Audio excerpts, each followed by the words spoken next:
Tango Miscreants, right. Some more LPs for your delectation, and I understand that some people call this vinyl porn. So if you are having a Barclays while I'm showing these LPs, then good luck to you. And I won't tell you where the money shot is. Right, let's start off with Joe Turner. Wonderful, Joe. Isn't this lovely, this cover? I think this is one of the best covers. Whoever took this photo, does it say? Probably does. Yes, it does. It's Lee... Oh, Friedlander. I know that name. Lee Friedlander. I'm sure you do if you know your photographers. It's an excellent photo, isn't it? Really good one. This is just a lovely old Atlantic album. And really, if you're looking for Big Joe Turner, as long as it's on Atlantic, you really can't go wrong. And this could be said for the next label, because this is one of our lovely English labels, Stateside, which I know I go on about it, but it's such a majestic label. It was really a lifeline. You know, if you're into black American music, Stateside was one of the ones, you know, and because they're all owned by majors, this is EMI as far as I know, they're pressed brilliant, lovely vinyl, really good solid virgin vinyl. The mastering is superb, you know. Lightnin Hopkins, who just for me really epitomises the blues, you know, and I would recommend, if you haven't seen it, there's a Les Blanc film. Les Blanc, spelt exactly as you would imagine. He did a series of films down in Texas and places like that, Louisiana, and in the 60s, and he shot them in beautiful colour. It's like Eastman colour. And the one he did on Lightnin is called The Blues According to Lightnin Hopkins. You can even see it free of charge on YouTube, ladies and gentlemen. If you have not seen it, please do yourself a favour and go and see it.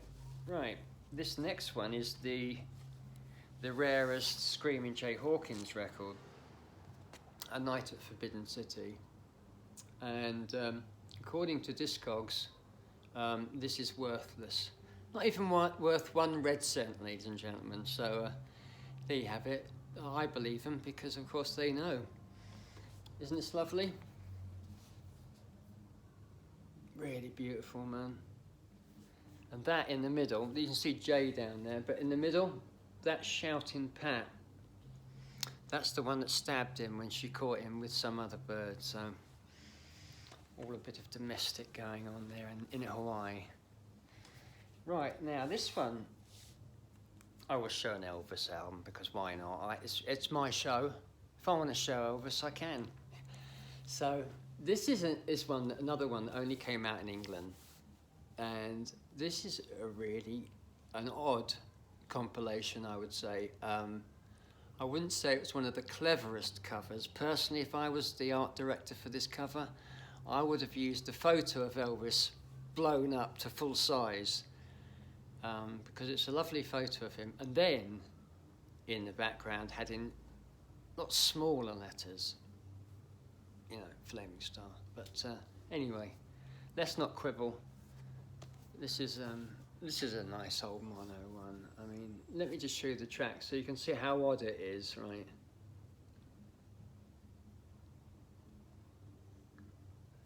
And that's original 1960s T on there. Right, here's another one from the 60s.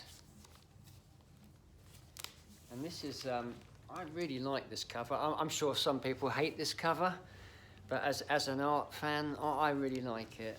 And this is, of course, is now known as Roger the Engineer, isn't it, this one?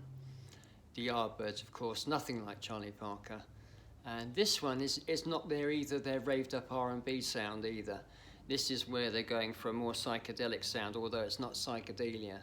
But they're definitely going for that sound. It's that, if you see Blow Up, the movie Blow Up, it's moving into that sort of era. But I love that cover, and it's done by one of the guys, isn't it? Is it Ian Samuel Smith? Chris Dreyer. Chris Dreyer it is. And there you have it. And because they all came out of art school, these guys, didn't they? But these are, again, with these nice old Columbia pressings. They really are. They really are superb. Beautiful vinyl, you know, really top quality, which is more than I can say.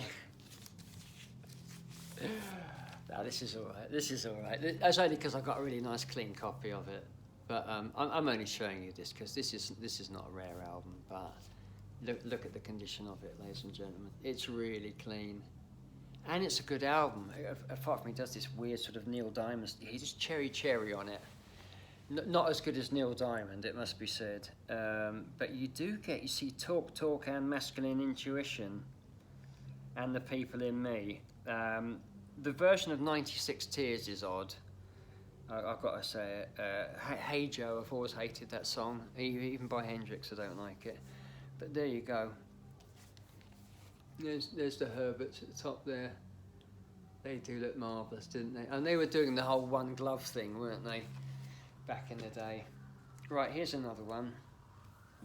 This isn't rare. They're not all going to be rare. These are just my albums that I like. Do you know what I mean? But this is an English copy. And that does look good like that, doesn't it? Again, that photo, whoever took that photo, you know, that's a proper photo, isn't it, ladies and gentlemen? And then of course you get all the Hindu gods. And this was the record that actually made me a devotee of Hare Krishna. I'm joking. There you go. So there you have it, a bit of Jimmy. Now, this next one is absolutely a psychedelic classic. I haven't got much psych stuff. I used to have a lot, but because I'd eaten rather a lot of cheese in that era, my mental health had suffered terribly for it. So I did get rid of most of my psych collection. But this is one I kept. This is an interesting band called CAC. And this is a really solid album. This is one of those ones that if you have been at the Cheese, you can listen to this both sides through. It's got really good tracks on it, like Electric Sailor and Lemonade Kid, and then it's got this triptych of songs. But I really recommend that if you're into psych, CAC. Right, and now my favourite band and my favourite album by them. For it is the majestic third LP, ladies and gentlemen. Not the one with the bleeding banana on it. Much as I love that album, I really hate that cover. And this is where I'm really spiteful to myself, because I really love the Velvets. It's literally my favourite band, and I don't have a copy of that first one because I hate Andy Warhol more than I love the Velvets. So you can see the dilemma I'm in, can't you? But that is biting off your nose to spite your face, isn't it? Still, this is my favourite album by them anyway. It has all my favourite tracks by them, including Pale Blue Eyes, which, let's face it, Pale Blue Eyes is the masterpiece of Lou. And it has these lovely tracks on it, like, Jesus, That's the Story of My Life. Just fantastic, marvellous stuff. And then this one was literally one of the first blues albums I ever heard. My uncle played me this on this exact label. This is a Pi International copy on the red and yellow label. They got in trouble for it, Chess, for this cover, because it showed the American Negro, as they were called then, in a bad light. And the NAACP did complain about it. But I don't know. It's down and out blues. But this is the blues as we know it now, ladies and gentlemen. And the harp playing on it is just out of this world. It's just fantastic. Every track on this is a winner. It's been reissued so many times, this LP. If you get yourself a copy of it, you won't be disappointed at all.